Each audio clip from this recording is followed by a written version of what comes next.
Returnal is a game about being stuck in a loop of death in an uncaring, ever-changing world. You'll have runs that will end as quickly as they started, and runs where everything just clicks and you come out on top.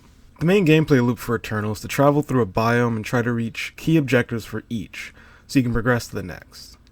While doing this, you're confronted with an ever-shifting area that wants you dead, and the only saving grace is defeated bosses do not need to be fought again, and you can do shortcuts to get to the latest biome.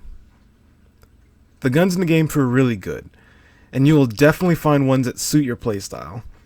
Since drops are randomized, I would suggest getting acquainted with each weapon since it might be your best option for optimizing getting through tough fights.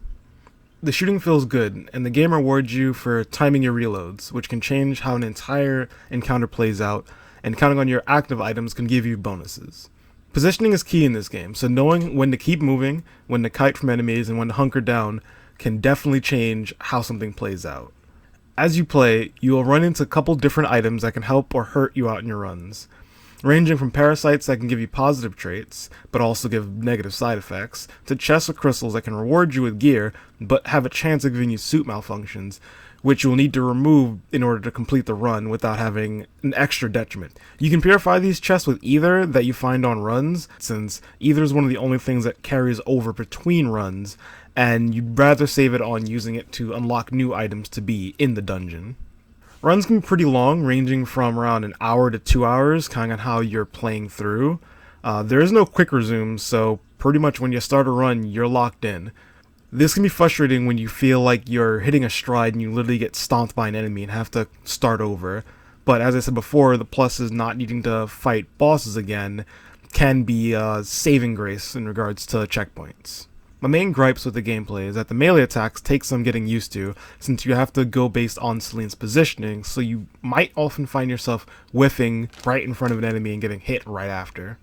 The game also fills up your screen with bullets like it's fireworks, but that's kind of to be expected from a bullet hell like roguelike. That does take some getting used to, but knowing when to dodge can definitely save your ass and put you in a way better position than just standing still and getting hit.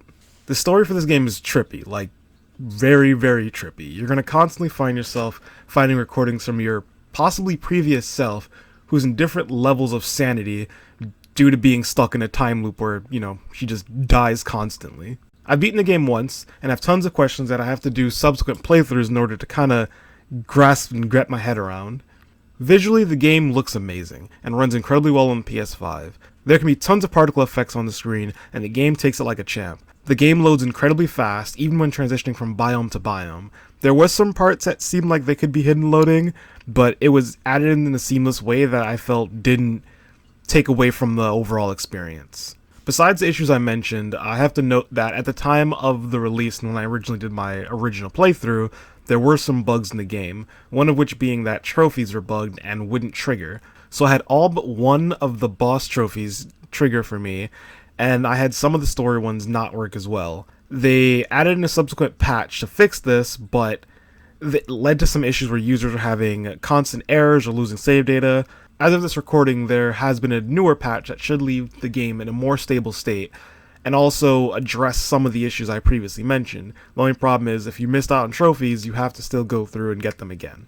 This game is a must-have for challenge seekers, but can be pretty daunting for people not used to roguelikes or harder games. If you're on the fence, I would say there's no harm in watching some gameplay videos and seeing if it's right for you, because it might not be for everyone. At a $70 price tag for the base game, it's a pretty hefty investment, so I can see a lot of people picking this game up, feeling frustrated, and ending up biting off way more than they can chew.